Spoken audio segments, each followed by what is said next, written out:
Hey, welcome back to our study called Between Me and You.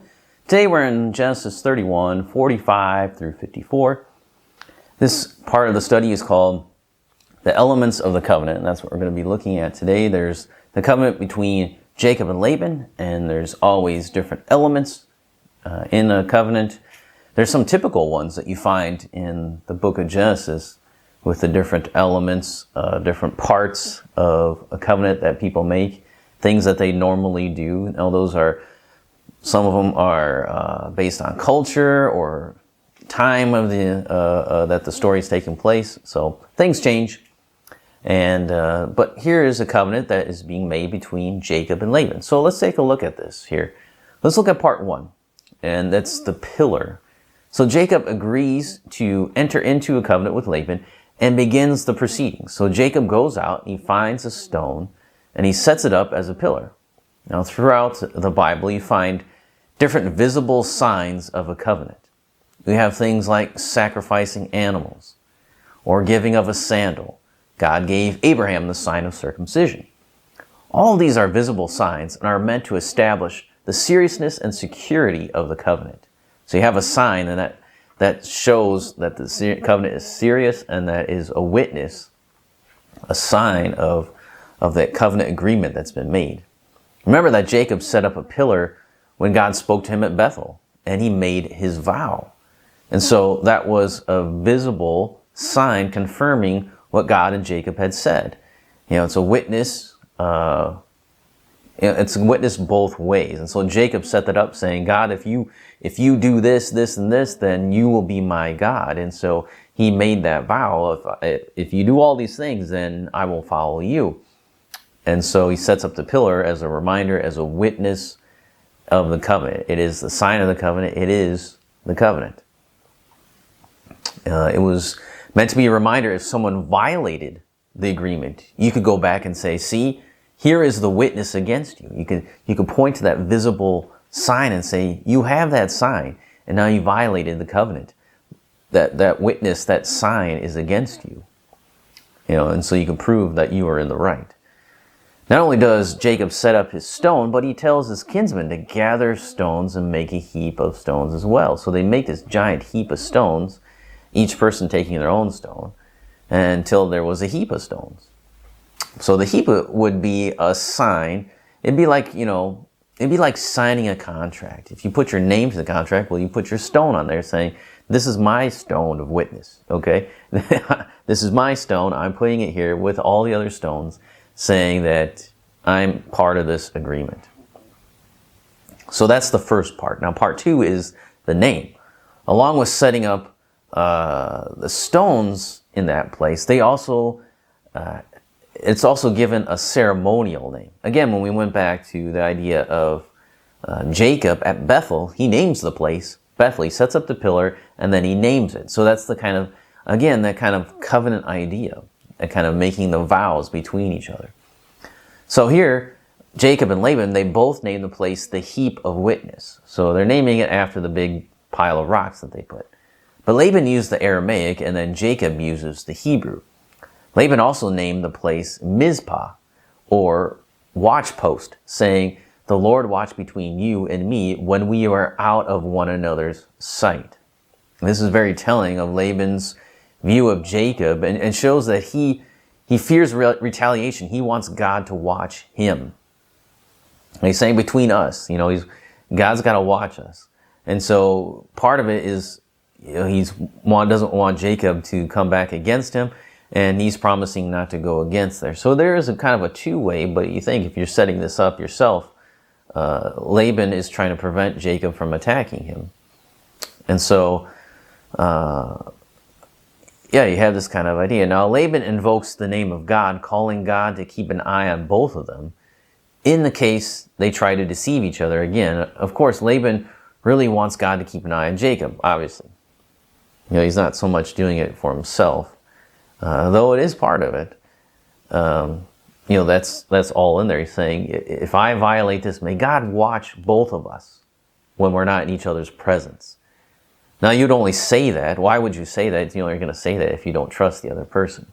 And Laban has proven that. We can deduce that from what Laban has been doing, right? He searches, he doesn't just listen to Jacob say, well, I don't have your idols, and then leaves. He searches throughout all the tents, which means he does not trust him, right? I think it's safe to deduce that from what's going on. There really is no other reason for that. Now, there might be, I might be wrong, but I really, from deducing from Scripture, I think, and people agree, that that's what he's doing. He doesn't trust Jacob. Now, part 3 is the conditions here. Next, Laban states what he wants out of the covenant. First, he says, you cannot oppress my daughters. This is a very interesting statement coming from a man who treated his daughters as goods to be sold. I mean, it's very interesting that now that they have left, now that things are serious, now he's taking it serious. Nevertheless, that's what he desires for his daughters. And the second condition is that Jacob cannot take any other wives besides his daughters. This would protect the inheritance of his grandchildren from, being given to any other child that was not related to him. It's one of the reasons why he would do that. And the final condition is that they not pass by the pillar with the intent to do each other harm. Now that goes back to the idea is that why would you say this? You assume that that person might come back and do you harm, right? And so Laban is the one suggesting this, so he has this view of Jacob. And Jacob didn't suggest this, Laban is doing it. So it's coming from Laban. Now, Laban is obviously the weaker house now. Jacob is a very rich man. He has donkeys, camels, and all that kind of stuff. And he makes the point that you didn't have anything until I showed up. And the brothers, Rachel and Leah's brothers, have said that Jacob took all the animals. And so Laban is the weaker in the situation here, and Jacob is the stronger party. So no doubt he's thinking that Jacob may come back someday to take vengeance or to take away what Laban has left. He is fearing Jacob here. And that's why this covenant is taking place. That's what this means here. That's why he has these stipulations in there. He is the weaker. Jacob is the stronger. The weaker goes to the stronger. If you are expecting a war or a battle or something like that, and you consider the cost like Jesus talked about, you're counting the cost. You don't go to war without figuring out, okay, can I sustain, can I fight against this? And so that's what he says. That's why he would come and to make this covenant agreement. So we have that part. Okay. Next is part 4 of this covenant agreement, and that's the sacrifice. In 53 through 54, Jacob offers a sacrifice, and they both swear to the covenant. Laban swears by the God of Abraham, whom Jacob has descended, and he swears by the God of Nahor, whom Laban has descended from, and the God of their father, who is Terah, whom both Jacob and Laban have as a common ancestor. So, Abraham, he says, I swear by the God of Abraham, which is your father. I swear by, Nahor, which is my father. And then I swear by the God of Terah, who is, both our relatives. So, now it's interesting because Jacob does not take the same oath. He swears by a different God. He swears by the fear of Isaac instead. Now, why does he do this? There's a difference there. He's swearing by the fear of Isaac. So he fears by the God who is the fear of Isaac and not by this other one. Remember that Abraham and Terah and Nahor all worshipped other gods. They were idol worship. That's what Joshua says later on when he reminds the nation of Israel. He says, thus says the Lord, the God of Israel, long ago your fathers lived beyond the Euphrates, Terah, the father of Abraham, Nahor, and they served other gods. So Laban is calling upon the God, swearing by God of Abraham, Nahor, and Terah, which Joshua says they were serving other gods as well. But Isaac didn't.